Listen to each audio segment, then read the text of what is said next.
9, 8, 7, 6, 5, 4, 3, 2, 1, 0. Women's Wrestling Talk, the #1 women's wrestling network on the planet.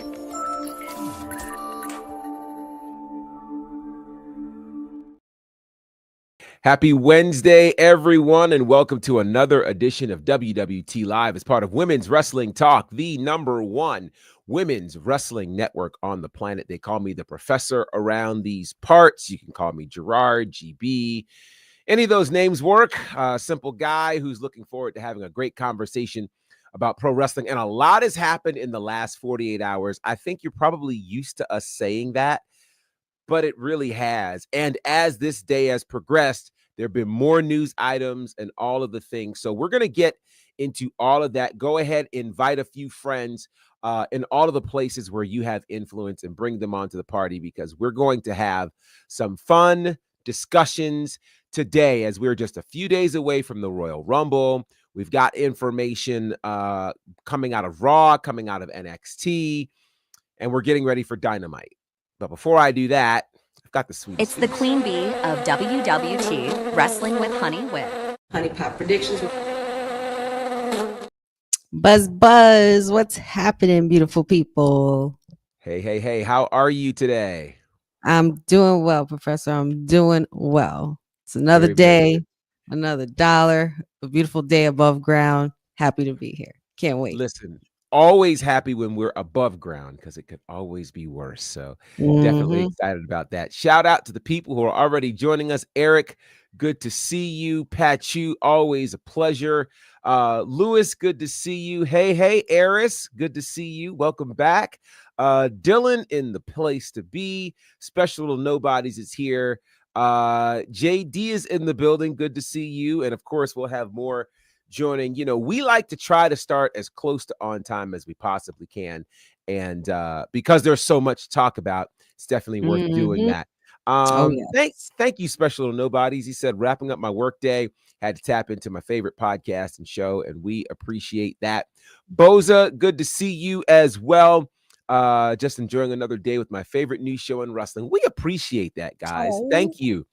Thank you for the kind words and your continued support for what we're doing here at WWT Live. We do not take it for granted. There are plenty of outlets that you could be tuned into for a variety of reasons. So thank you for spending some time with us today. We'll do our best to make sure that it's worth your while. So let's start with breaking news. That's a great way to start things. Triple H is in the news, as the news has broken that indeed Triple H is going to be leading the Hall of Fame class of 2025, the WWE Hall of Fame. Congratulations are in order. Now, I wish there was video of this floating around, because the word on the street is the way this was announced was during a town hall today for company employees, where he was surprised by, of all people, Shawn Michaels, The Undertaker, and a rare appearance from Stephanie McMahon. They informed him that he would be inducted into the Hall of Fame. Now, of course, he had been previously inducted into the Hall of Fame as part of DX a few years ago, but now Triple H is getting his own individual induction into the Hall of Fame. Honey, talk a bit about the career of Triple H and why you feel like he deserves this induction. I think in a lot of ways, even when Triple H was in his prime, we knew this day was going to come. Like, no matter what. One of the greatest in-ring workers, one of the greatest heels in history. I just can't. I was just so happy personally as an Attitude Era kid, you know, to see him on the face of that Hall of Fame cover, and I'm just like, yes, we're here. You know what I mean? Like, it's so well deserved. I mean, going from Hunter Hearst Helmsley and the bow and the French accent and being that aristocrat. He was still always such a hard hitter and a tough guy and transitioning. And once he got with Sean and DX, the rest is history from there. It only makes sense that you do call him the Game. He is that damn good. And he also is the COO of the WWE. And considering how he ran this whole year and was able to put on one of the biggest WrestleManias under his era, under his umbrella, congratulations, and so well deserved. I just think this is awesome. And I really do hope footage of that comes out, because I think I would love to see that. I would love to see that. I definitely think, at least hope somebody recorded it, because it's certainly a big deal. Jasmine is back. Welcome, Jasmine. I think you are officially part of our crew, so it's great to have you with us. We're taking her in. She's ours. Let's see. JD, is Honey wearing Jake Hager's hat? That's hilarious. Holy cow, that's hilarious. No. Not Jake Hager, but I am. No. It belongs to Rihanna. It's Rihanna's hat. Even better. Even better. Triple H, I think, when we were having the discussion about the Shield, and one of the questions that I think it was the mayor who asked, like, would you be able to tell the story of pro wrestling without him? If we ask that question of Triple H, the answer is no. You cannot tell the story. Absolutely not.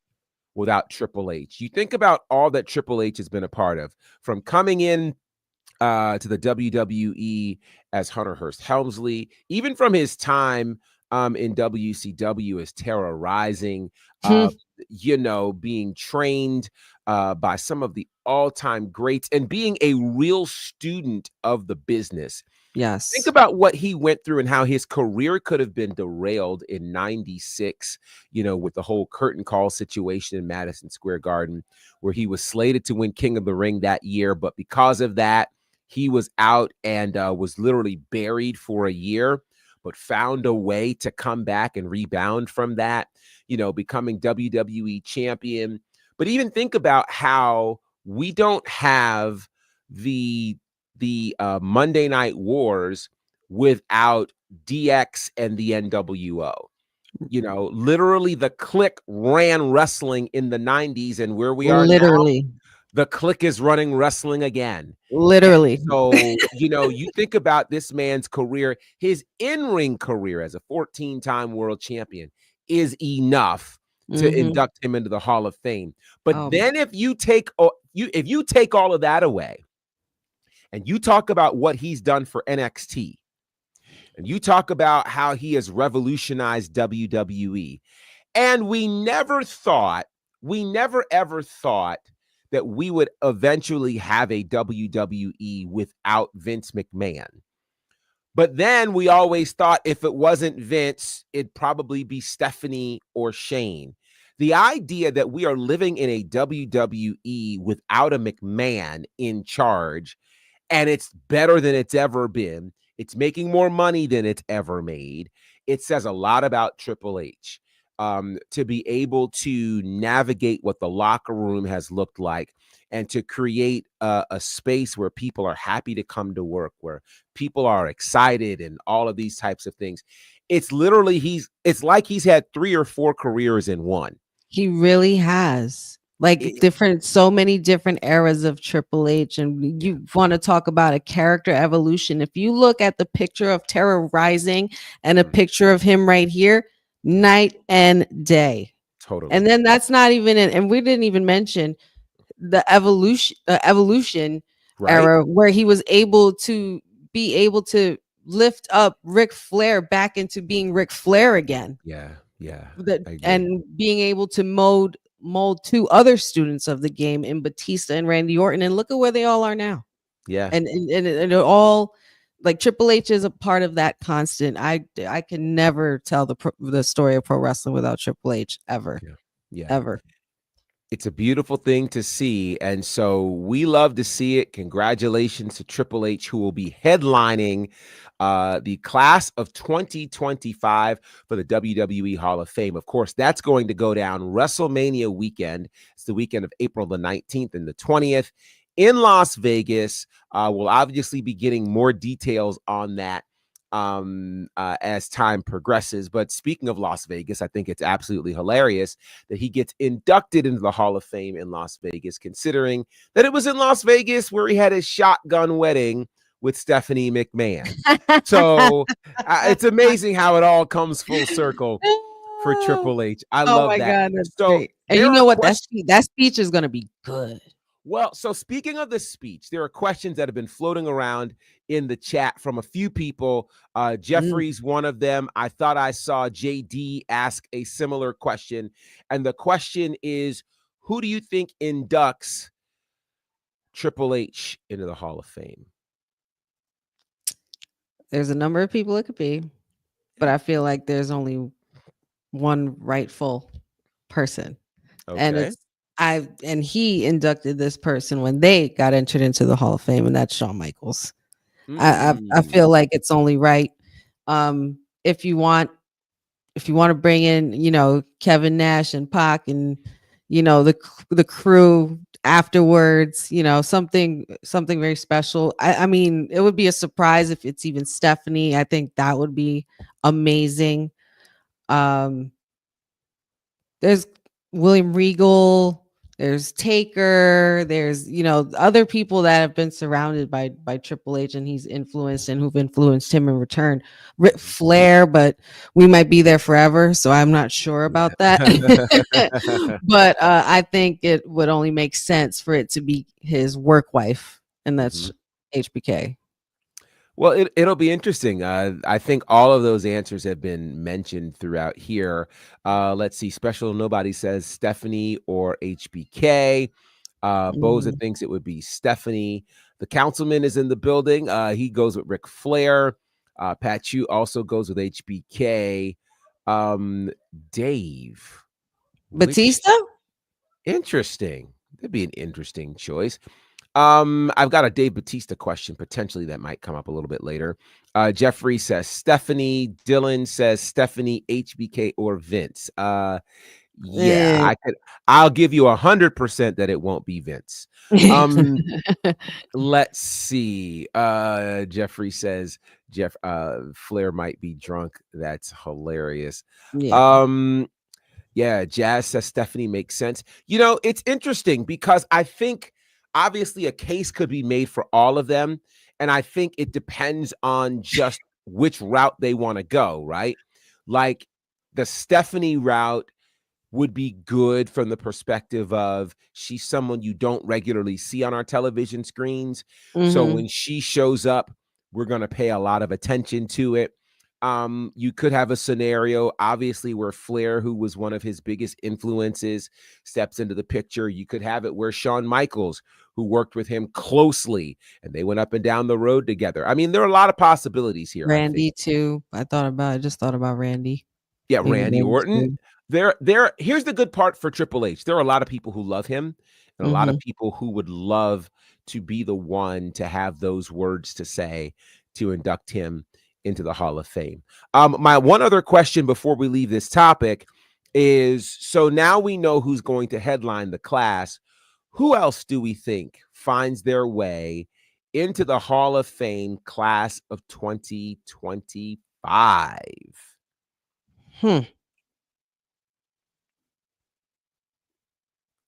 Wow. Yeah. This is always a fun question because you start thinking, like, who hasn't been inducted that needs to be inducted and all of the things. What do you think? Oh, in a Triple H era. And we're kicking it off with Triple H. I'm trying to think of a legend that hasn't been inducted.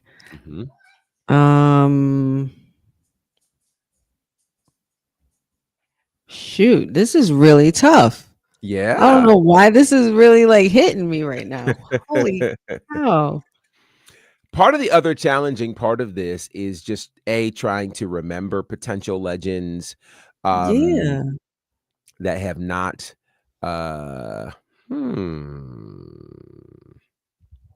Okay. Okay. So let's see. There are a few ideas that are floating around here. Let's look at some of these ideas that are floating around. Jeffrey says Victoria. That's a thought. Will says the Hardys. You know, this whole TNA situation, the Hardys could be a realistic thought. Says the Big Show. Interesting. Sean said Sid Vicious. That could be a thing. You know, he's recently passed. That could be a thing. Mickey James, that could be interesting. Cyndi Lauper, but you heard she won't do it. I don't know how true that is, but William Regal, it's a thought. Jim Johnston. Now, I think this is one that we don't have enough people talking about. Without Jim Johnston, listen, the bulk of the themes that we love for pro wrestling, we would have never had. And so I think that's one that would make a lot of sense. Jazz. Ooh. I think I like the Jazz one a whole lot. I have a great one. Okay. Go ahead. And I'm surprised she's still not in the Hall of Fame yet. Now, like Miss Elizabeth.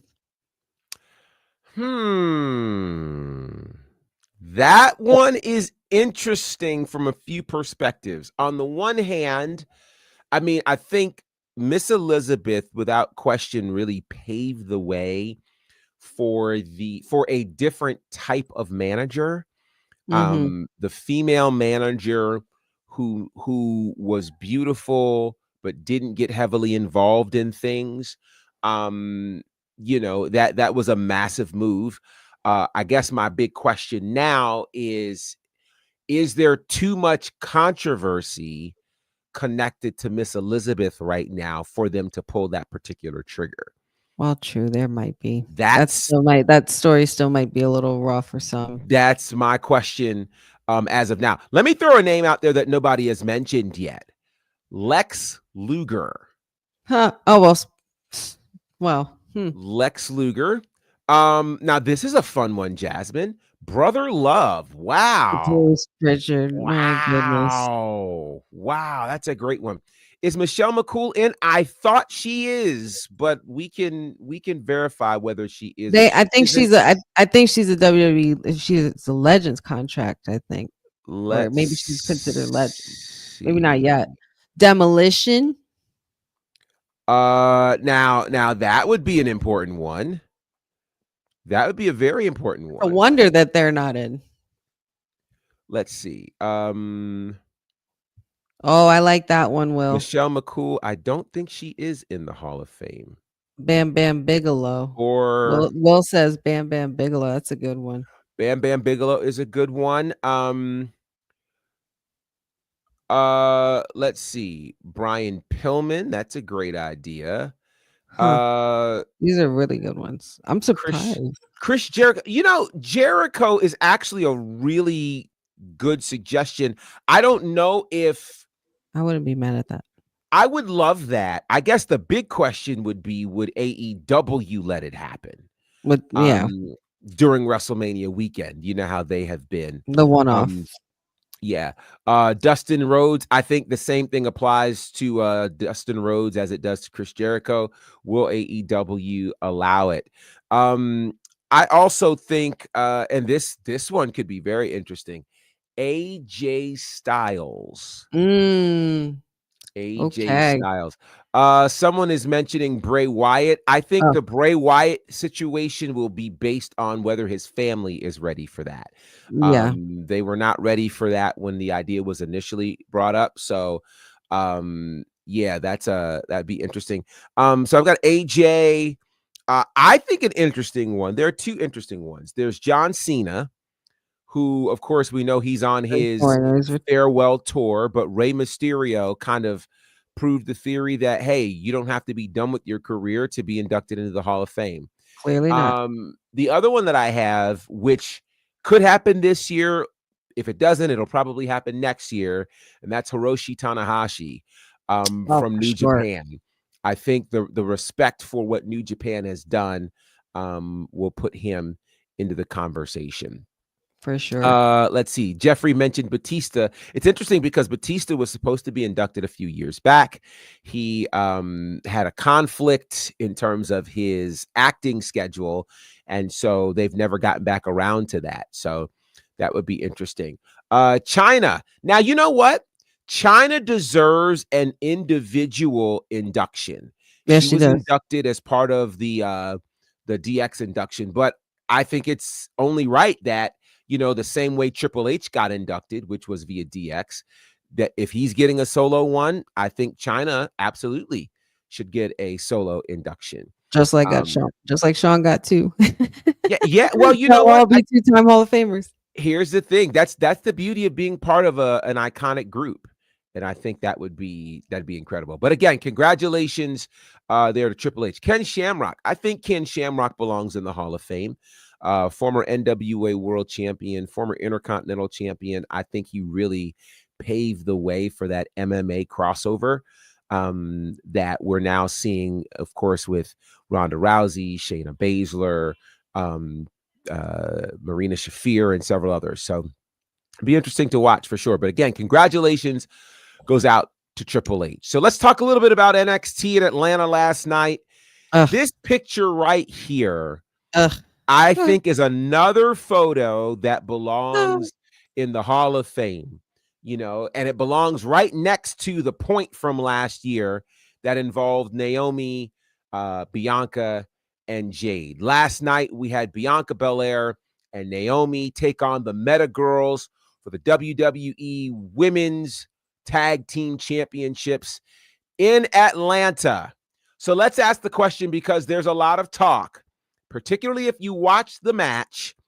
It's a lot of talk because there was a moment where it seemed like there was a for sure 3 count involving Jakara Jackson, and I thought it was Naomi unless it was Bianca. I thought it was Naomi, though.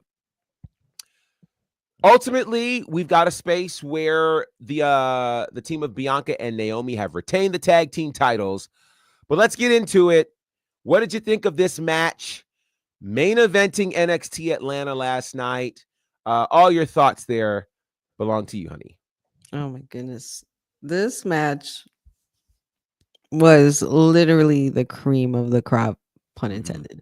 I absolutely I just couldn't believe how good this match went. I was almost really upset that NXT is only 2 hours. I'm like, if it was 3 hours, you know, this match would have been it for a good half hour or so.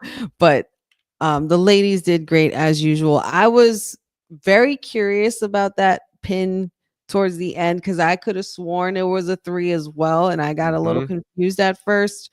But man, these Meta girls, these girls have grown on me so much since the metaphor has been like somewhat disbanded. I mean, I wouldn't say disbanded, but just separated.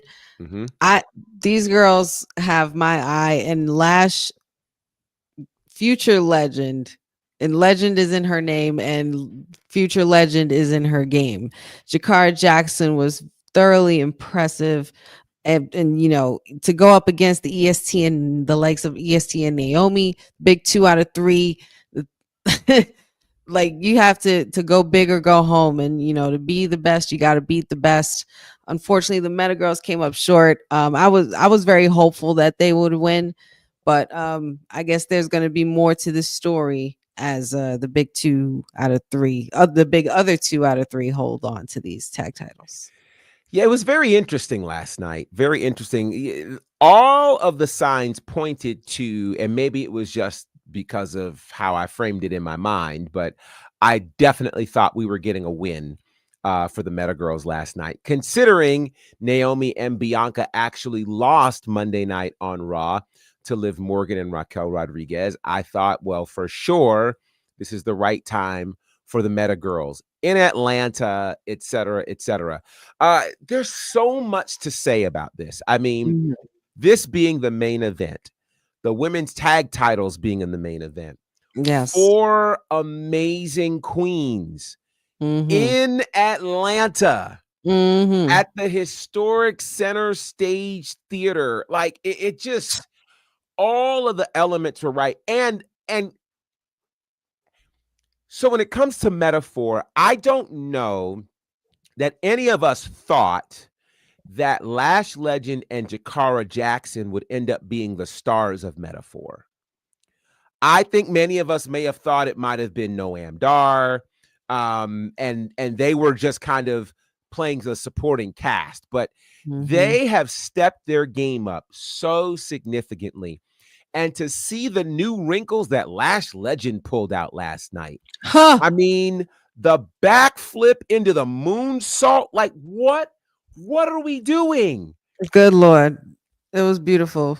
It was incredible. It was amazing. Like I had never, like I wanted to see more. It was like my favorite song or favorite movie that I was watching, and I didn't want it to end, and I was ready to rewind it. Yeah, it Like, was great. It was phenomenal. And to me, again, I don't think that the Meta Girls have anything to be ashamed about. I think if No. anything, the fact that there are so many people who feel as though they should have won the tag titles says to me that they are wildly popular, far more popular than they were even 6 months ago when they were, over in Saudi. They are really in the space. So now the question is, so I guess twofold. I'll start with this question. What's next for the Meta Girls? Do they end up getting another shot at the tag titles? What's next for them? I mean, I think we should be getting ready to move them on up. Okay. Portal them through to SmackDown. Keep going for that opportunity to chase the tag team titles.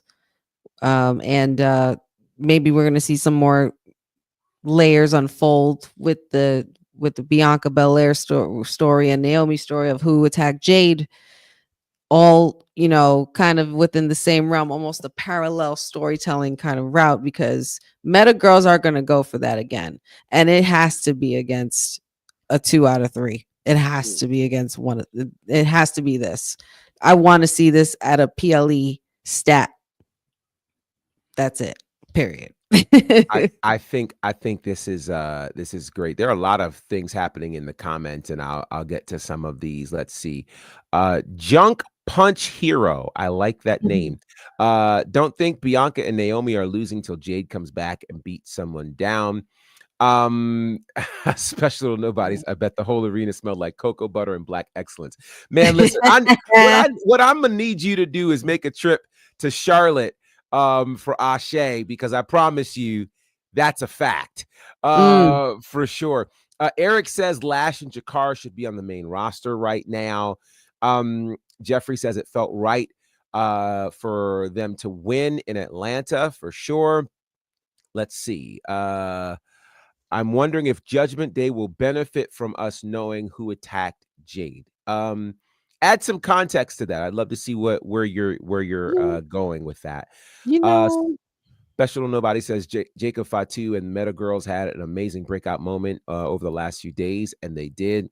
Boza says if they aren't going to beat Spitfire, they need to leave. I assume you're talking about leaving NXT. And so Will says TNA Tag Team Champions. I thought I said on Monday that I think they are going to be the ones to become the TNA Tag Champions and to be kind of the first in that crossover to win someone else's championship. So we'll see how all of that goes. But however you look at it, it's going to be a great situation, I think. Yeah, I definitely would love for that to happen, man, for sure. So we'll see what happens. But either way, a phenomenal moment for women's wrestling, a phenomenal moment for both of these teams. And think about how significant, how over Lash and Jakara are for them to boo Bianca Belair. Just think about that. And since we're here, can I just go left a little bit? Okay. we've been debating and we're still wondering and we're still trying to strategize over the mystery of who attacked Jade. And we're like, is it Bianca? Is it Naomi? Was it the Meta Girls? Was it Liv? Was it Rhea? Was it Nia? What if it was both of those women?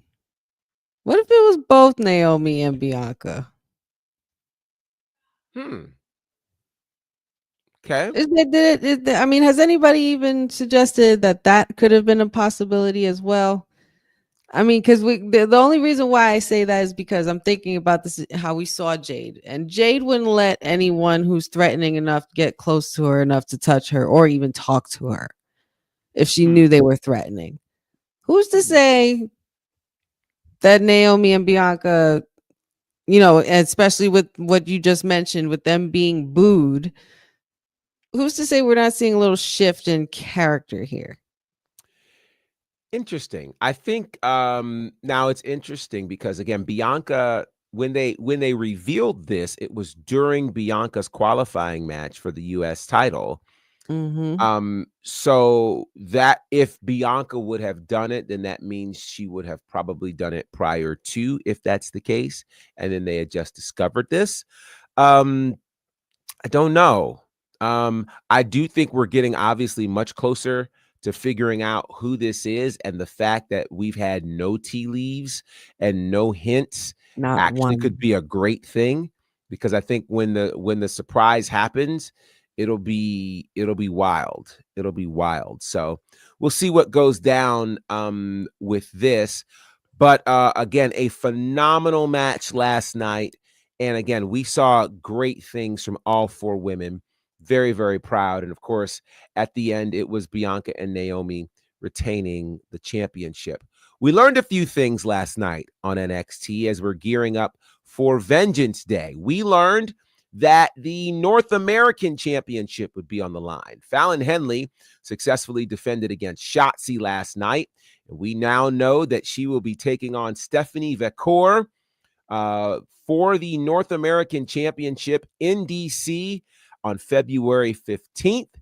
We also know that there's going to be a triple threat match for the NXT Men's Championship as Obafemi defends against A-Town Down. And then we also heard about a triple threat match for the Women's Championship involving Julia, Bailey, and Roxanne Perez. Here's my question in regards to the Men's Championship match. Well, no. Let me back up. Do any of these triple threat matches get changed before Vengeance Day? Absolutely. Okay, which one? I think both of them do. Okay. And I think you get an addition.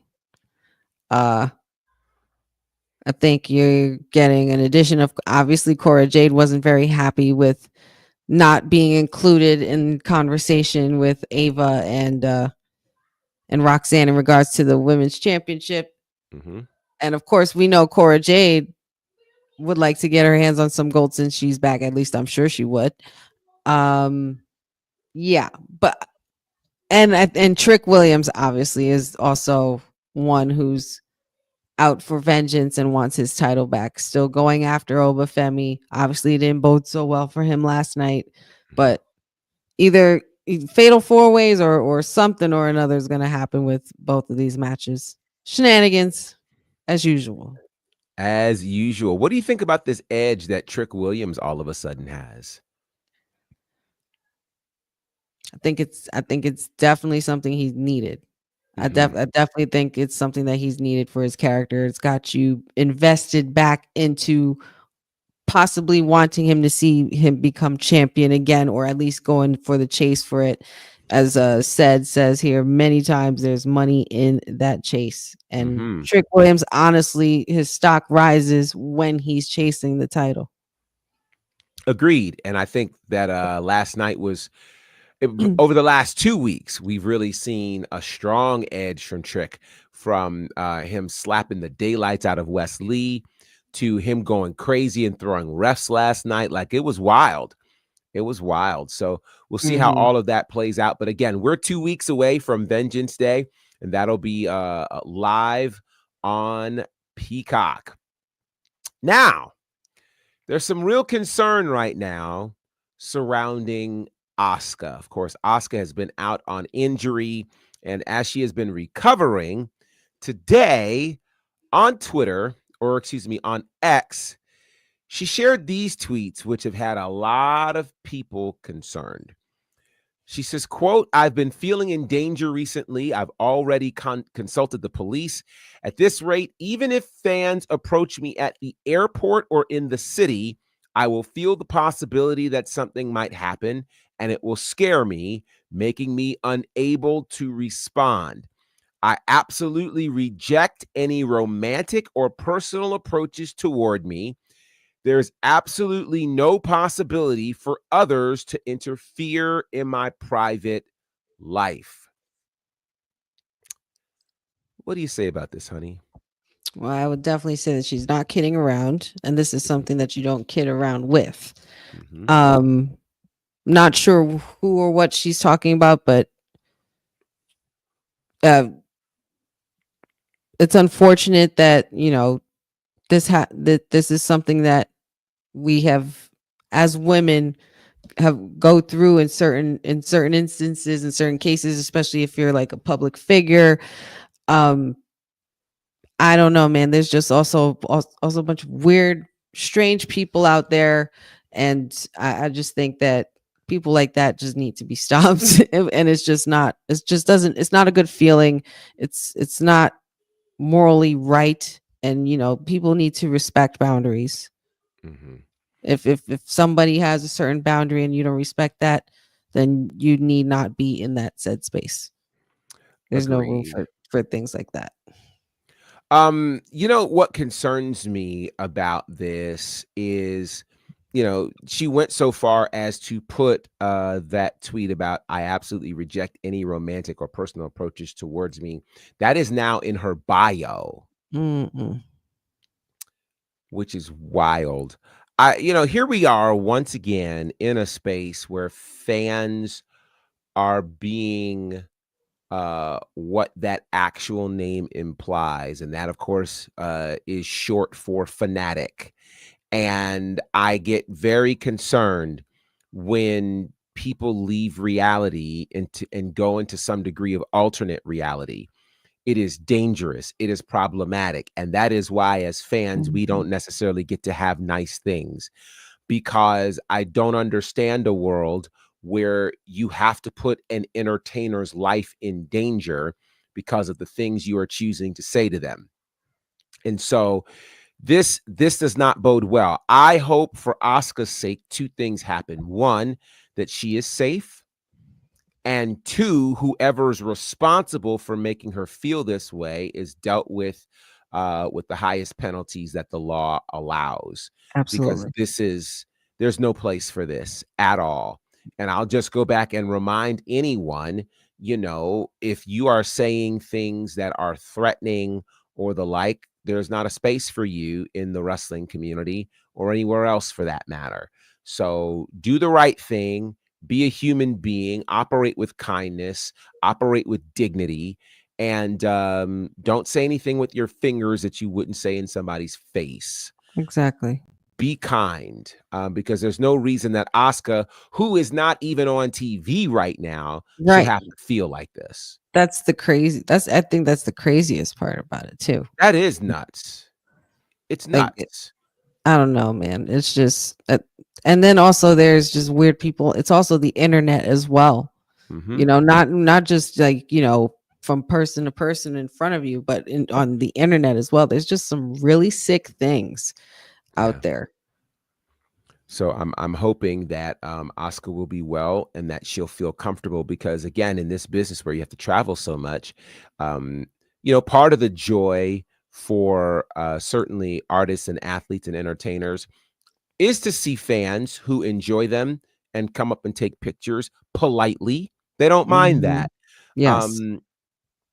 But to feel threatened while in an airport, if someone is to approach you, that's a scary space to be in. So we're thinking about you, Asuka, and we hope that you are well and safe. All right. Moving from that to another very scary situation that happened Monday night on Raw. This JD McDonagh does a moonsault to the outside of the ring, and the back of his head hits the brand new reinforced commentary table. When it happened, if you were watching Raw, you heard the immediate concern of Michael Cole, who went so far as to tell people, hey, listen, guys, this is not a joke. Please, somebody get out here and help this man. It is a literal miracle that JD McDonagh continued the match. It is reported that when he went backstage, he collapsed, and he did go ahead and tweet to the world that, in his words, he appreciates the concern. He's good. But then he continued with the real update, which says he has a couple of broken ribs and a punctured lung. So he's going to be out of action for a few months. He followed that with all things considered. It could have been a lot worse. So I'm grateful for that.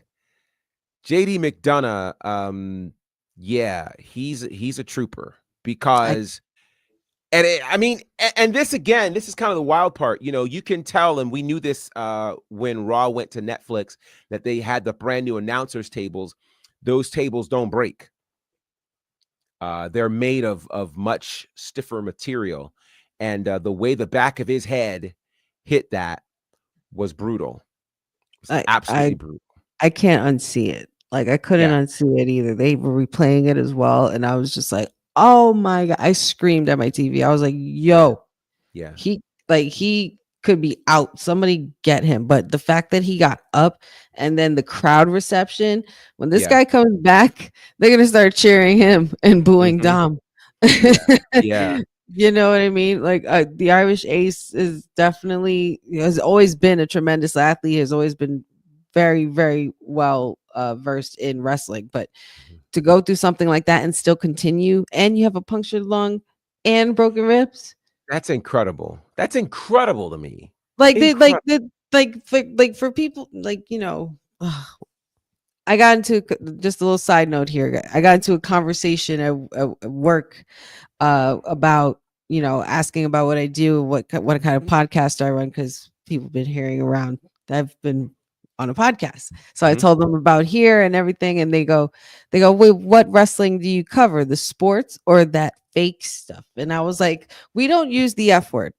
So and I doubt that in your sport they're gonna, as soon as you puncture your lung or break your neck or whatever, they're gonna stop. JD McDonagh didn't stop. He was still, the fact that he was still able to go is absolutely absurd. No human could possibly get away with doing something like that. But man, I wish this man a very, very smooth recovery, because that one hurt me when I saw it. Yeah, it was tough to watch, and it never got better, no matter how many times they showed it. It was very, very rough to watch. So again, this is I'm going to show those people at where I work that clip and be like, well, what do you think about this? Does that look fake to you? and the great part is TMZ covered it. Like, it's everywhere. People Magazine has covered it. It's everywhere. And so I want to remind people, again, piggybacking off of what we saw with Asuka and these wrestlers put their lives on the line every night for our entertainment. Yes. You're talking about what, other injuries in other sports. In the NBA, we've seen people, if their elbow hurts, they get taken out of the game. If their foot hurts, they get taken out of the game. They don't continue playing. This could have been catastrophic. Absolutely catastrophic. And so again, these wrestlers are putting their lives on the line. Injuries can happen at any given moment. And so that's why this sport is not called that F word. Are some results predetermined? And I say some, yes, because most of us don't know which ones are and which ones aren't. And we don't know unless somebody tells us. But all the more reason why we should respect these athletes for all that they do, because most of us would lose it just running the ropes, let alone trying to do the flips and all of the things that are done. Yep. It's serious. It is very, very serious. So our thoughts and prayers for a speedy recovery are with JD McDonagh. Now, Monday Night Raw, one of the other pieces of news that we found out is who would be the cover artist for WWE 2K25. Now, originally, that night we were supposed to see Roman Reigns as announced back at Raw on Netflix, but obviously plans change. But we did get the presence of Roman Reigns one way or the other, courtesy of the Wise Man. And the Wise Man let us all in on who the cover artist would be for WWE 2K25. And it was, and it is indeed Roman Reigns, the Tribal Chief. He is on the cover of the standard edition of WWE 2K25. There are also two other editions, a special edition known as the Bloodline edition, and I think that cover goes so hard. Features all of the members of the Bloodline, Roman Reigns and his bloodline, which of course involve the Usos and Sami Zayn and the Wise Man, and then of course the new bloodline involving Solo Sikoa, Jacob Fatu, Tama Tonga, Tonga Loa. It's going to be incredible. And then there is the special Dead Man edition. The Dead Man edition celebrates 35 years of The Undertaker. Oh my God. God. So yeah, it's going to be wild. So you can actually pre-order all three editions now. The Bloodline edition will be available with 7 days early access. That's going to be on March the 7th. The same is true for the Dead Man edition, which will have 7 days early access. And all versions will be fully available on March the 14th. So you can be on the lookout for that. This is going to be something amazing. That when I saw the cover for the Bloodline edition, I was like, oh my goodness. Oh my goodness. Amazing. And then the Bloodline tree. Oh my God. Like, and how they're all in the neck within the Ulafala necklace. Like, it's just so good. Shout outs to whoever did the cover, man. Whoever drew that out and put that together, shout outs to them. And the Dead Man cover, for God's sakes. Like, my God. It's absolutely brilliant. Absolutely brilliant. I'm not going to fully read this comment, but the councilman apparently enjoyed the Bloodline cover. So that's great. Thoroughly. Jeffrey says, Taker got me into wrestling and respect to the Dead Man, for sure. Hard to believe that this year is 35 years of The Undertaker, which is just wild. But yes, remember, March the 7th is when you can get access to the special editions. March the 14th is when all editions will be available everywhere, but you can pre-order them right now wherever it is you get your video games and video game access. I'm excited for this 2K25. It's going to be something special. I've heard that there's somewhere close to 300 playable characters. Oh my God. In this game. Yes. So it's a wild one. And of course, if you haven't seen it yet, the trailer is phenomenal. The trailer has that space of the island of relevancy, and just watch the trailer. Trust me, it's very, very special. So shout out to WWE 2K25. Now, we found out some news about an upcoming PLE. We remember Backlash in Paris last year. It was phenomenal. So WWE is heading back to Paris. This time it will be at the Clash in Paris PLE, which will be a Rare Sunday PLE, Sunday, August the 31st. And then it will be followed by an episode of Raw on Monday, September 1st. So again, 2 nights in Paris. That should be fantastic. And remember, with things being live on Netflix, you'll be able to actually watch Raw as it happens. That'll be earlier in the day for those in the United States. That should be a lot of fun. Any expectations for what we could see at the Clash in Paris, honey?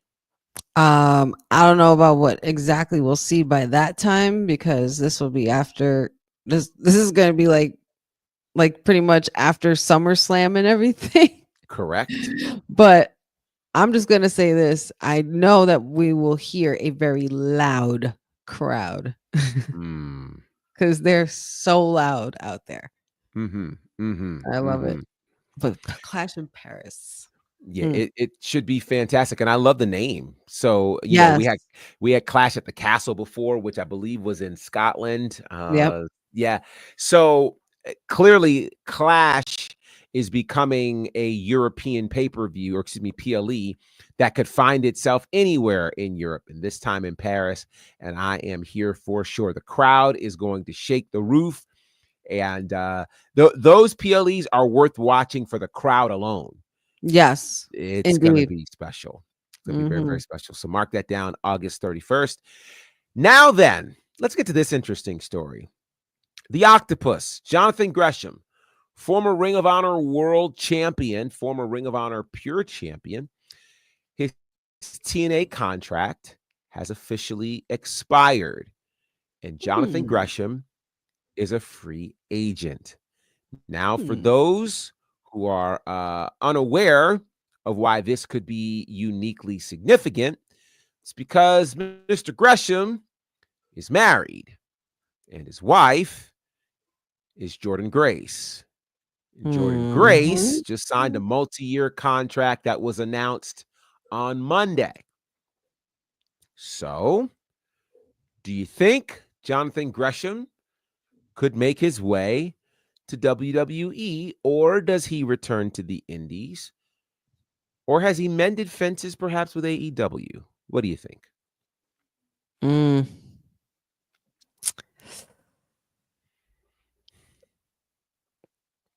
I would think that Gresham is probably going to go to WWE if TNA doesn't offer him another kind of deal, being that DNA still technically has a partnership with WWE, so that way he'd be able to fluctuate with both, with technically NXT specifically. I honestly would like to see him over in WWE and see what he could bring to the main roster, say a SmackDown roster, even or even NXT as well, if you want to just bring him into the fold full time without the whole merger. But I think if he doesn't re-sign with TNA, or if he doesn't mend fences with AEW, doesn't go back to the Indies, I think he'd do just fine over with wifey's at. Okay. Interesting. I'd love to see what you guys think, where you think Jonathan Gresham may end up. It's hard to say. And why I say, well, actually, let me take that back. I think New Japan would be a really good look for him. I think his style is one that he would not have to change at all and would fit very well inside of a New Japan ring. I'm not saying he wouldn't fit in WWE. I think it just depends on where and how he is presented. And then I also wonder for him, there was a time where he was running his own promotion called Terminus here in Atlanta. And so I wonder if he would want to return to that, or what he would do. Who knows? So I think this would be really interesting to see. This is an interesting comment from Junk Punch Hero. He'd be a fantastic producer for WWE, assuming he's open to the role. Producer, coach, I think he'd be phenomenal.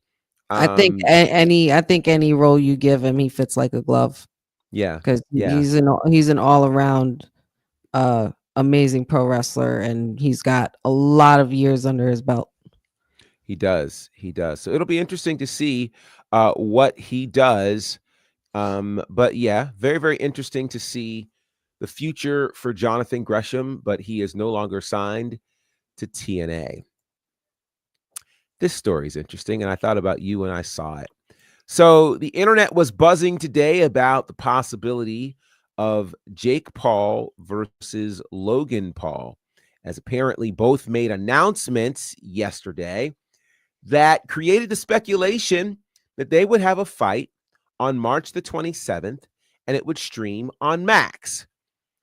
However, in comma, we found out that it's not exactly the boxing match you think it's going to be. Instead, it's a reality series. 'Tis a reality series. Jake Paul, Logan Paul. Are you interested in this at all, honey? Oh, I don't think so. I don't know. I don't even want to. Even if it was a boxing match, I don't want to see it. Like you mean to tell me you guys are gonna are banking on more than enough money than you can chew, and you're gonna bank some more off of us just to do something that you guys do in your living room? You know, y'all sibling fight on a daily. I'm sure. We don't need to see a boxing match, and honestly, a reality show. Nah. I knew my reality era was more in like 2010s. My reality TV era, and I'm good. Pass. All right. There it is. A hard pass. Not that we're surprised. Yeah, we're not surprised with that at all. I part of the reason I didn't think it was a possibility is as locked in as Logan Paul seems to be with WWE, to risk a boxing match 3 weeks before WrestleMania doesn't stand to make a lot of sense to me, even if it's your brother. I don't think they would go easy on each other, which would make for an interesting fight, but we may never know because it looks like a reality series at this point. I will tell you this reality series, what it won't be. Okay. And this is what it won't be. Cinema. It won't be that. Don't waste your time. Well, there it is. And yeah. So moving on from that, we've got Dynamite happening tonight. And of course, tonight we will see the TBS championship on the line. TBS champion Mercedes Moné defends against Yuka Sakazaki. Sakazaki won a fatal 4-way on Collision, defeating some pretty significant people, including Queen Aminata, Serena Deeb, and Deonna Purrazzo to get this shot at Mercedes Moné. In addition to that, we'll hear from MJF, and we heard from him last week. We'll see Jeff Jarrett, who will battle Claudio Castagnoli. If Jeff Jarrett wins, he will get a shot at the AEW World Championship. Now, Jeff Jarrett has signed, in his words, his final talent contract last year with AEW. So he wants to be the world champion. He could get that shot if he defeats Claudio tonight. We'll see Will Ospreay taking on Brian Cage, which I think will be a very interesting match. And then we'll also see Wheeler Yuta taking on Jay White. So a very full card tonight. And then last but not least, Ricochet will take on AR Fox. Of course, last week, AR Fox battled Ricochet's future opponent, Swerve Strickland. So this should be most interesting. Any of those matches catching your fancy for Ricochet tonight, honey? Excuse me, for AEW tonight. I mean, like I always say, anything with Will Ospreay, I kind of got my eyes on. He always ends up having like match of the night, you know. But I think Yuta and also Jay White is going to be a sleeper match too. Yeah, that's going to be a hard hitting good one. Yeah, so it should be very good. Again, you guys can check out Dynamite tonight, 8 p.m. Eastern, and there will be a watch along. I believe the Elite one will be here for the watch along. So before we go, one of the interesting things that popped off, I think, on Monday Night Raw this week, at the end of Raw, there was this very interesting exchange between CM Punk and Cody Rhodes, where CM Punk basically says, you know, he's predicting to Cody what's going to happen in the next year or so, that someone would, look to take the championship from him, and that someone is CM Punk. CM Punk created an interesting case for himself to potentially win the Royal Rumble. We talked about Jey Uso potentially winning the Royal Rumble, and we had a great scenario for him. There are lots of names entered into this Royal Rumble. Do you see the possibility of CM Punk leaving Indianapolis as the winner of the Royal Rumble? And if so, how?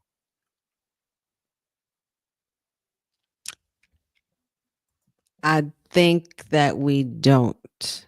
I don't know if it's fitting for the story of CM Punk, judging by what I've seen, for him to win this Rumble. I feel like he needs to be so close again and get eliminated again just before he could say it's over. But only because, and the only reason why I say that is because CM Punk still has a favor that he's going to be owed. So he's not going to need a ticket punched for the main event of WrestleMania if he already has it. Why else would he still need a favor on standby? So that means you think his favor is what? I think his favor has to do with Paul Heyman somehow or some way getting him into WrestleMania. I think that favor is not going to come in handy until later. I'm not sure if it'll play a part so soon. They're going to linger that on for a while. I feel like, because they're going to make you forget about that. Well, funny you mentioned that, because we were all urged to watch the Royal Rumble kickoff show this weekend, where there is an interview involving CM Punk where he alludes to the favor. So this will be very, very interesting. I would say this: if I have that kind of favor in my back pocket, and I think Paul Heyman can do that, why even enter the Royal Rumble? That too. Why enter the Royal Rumble if I already? It's this equivalent, right? If I have access to tickets to an event, I don't need to buy them if I have access already. So that's going to be something to watch for CM Punk. Let's read this so it's immortalized. Will says, can't believe I'm about to say this. Sami Zayn should win the Royal Rumble. Picks Cody, and then Punk calls the favor, and we get a triple threat. I'm actually not mad at that.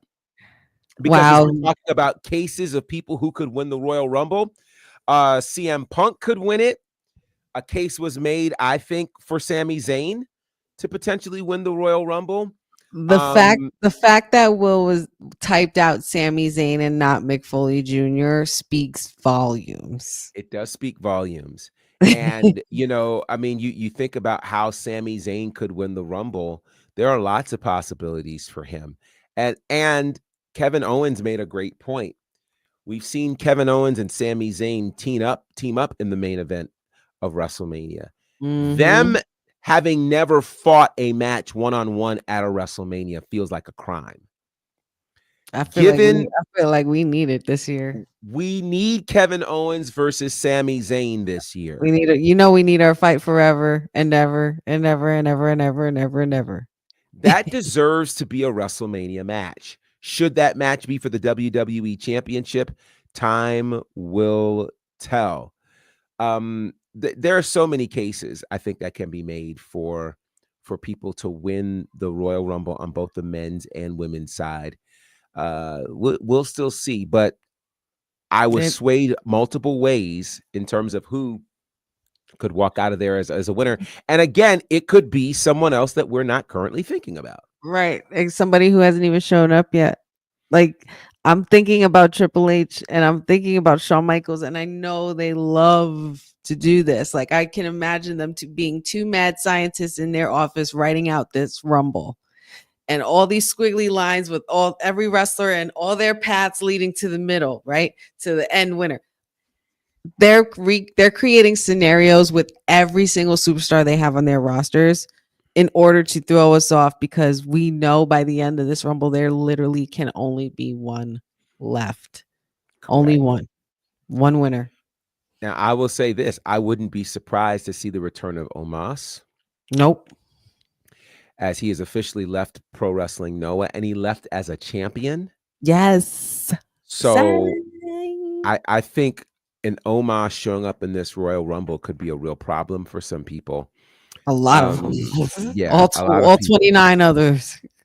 So there's so many possibilities. That's what's making this Royal Rumble something very, very special. So looking forward to seeing the Royal Rumble, which takes place this Saturday.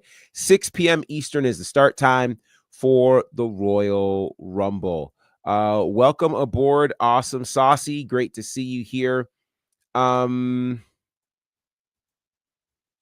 Kevin Owens wrestled Sami Zayn at WrestleMania 37 Night 2.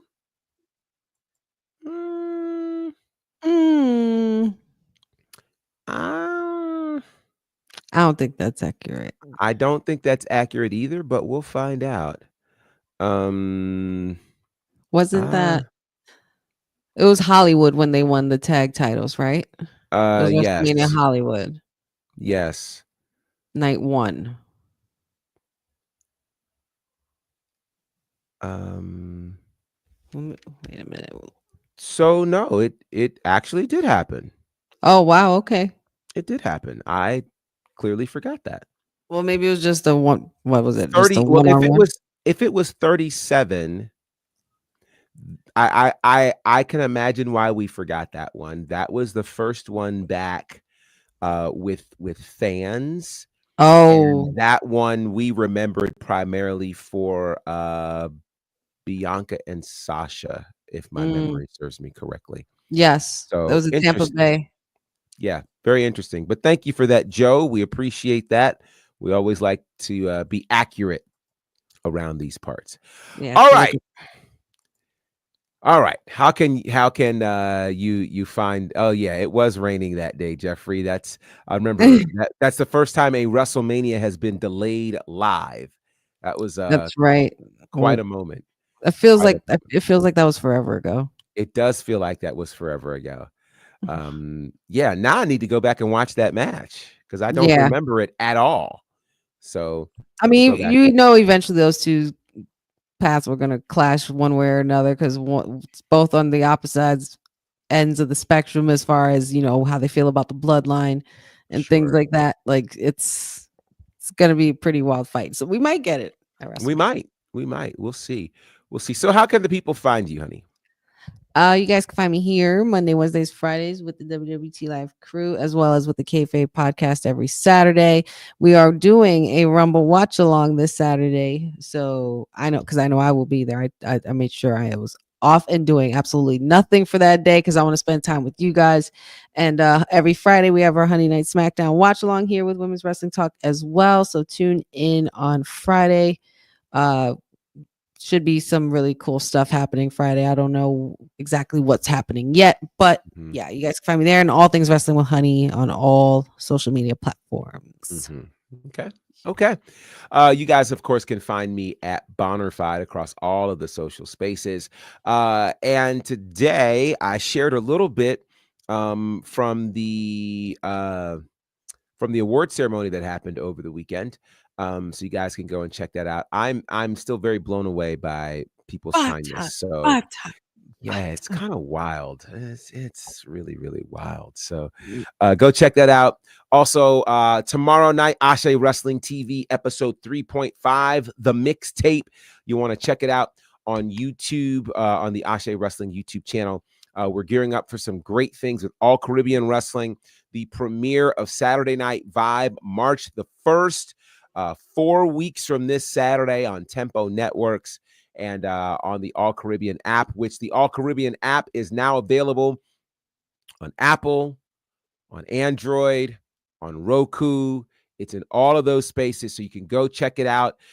You can check out the entire catalog of All Caribbean Wrestling, including if you're interested in ever hearing the commentary debut of TK, you can check that out. along with a lot of great footage there from All Caribbean Wrestling. And speaking of TK, of course, this is her platform, Women's Wrestling Talk. www.talkpod.com is the website. You can check that out. Follow on the socials at WW Talk Pod. Again, at the top of the hour, we will have our watch along for AEW Dynamite emanating from Huntsville, Alabama. That will feature, of course, the Elite One, Courtney. She'll be a part of that. We got all kinds of things happening here on Women's Wrestling Talk. So make sure you are checking that out. Shout out to everybody in the chat. Cousin Ron, man, I appreciate you so much. You already know. Dylan, good to see you. Jeffrey, which, you know, that's a really good idea. I've been binge watching the Royal Rumble. You're on 1997. That, that takes some commitment. Yeah. I want to do my good fair share of binge watching because that's a lot of Rumbles. Yeah, there's a few Rumbles that I want to rewatch. I usually do that around the season too. So yeah, tis the season. Look some up. Tis the season. So we'll be sure to check that out. But everybody, even John Cena is with us. How cool of you, John Cena. Yes, Joe, Special Little Nobodies, Junk Punch Hero. I just love that name. Jasmine, welcome back. Always good to have you with us. Boza, of course. And all the people, everybody, if I missed your name, charge it to my head, not my heart. We've had a great show here today, and I look forward to seeing you guys again here on Women's Wrestling Talk, the #1 women's wrestling network on the planet. Thanks for joining WWT. Don't forget to like us on all social media platforms at WW Talk Pod. Like and subscribe on all video and audio platforms, like yesterday, my G. And check out our website at www.talkpod.com. Thanks for watching Women's Wrestling Talk, the #1 women's wrestling network on the planet.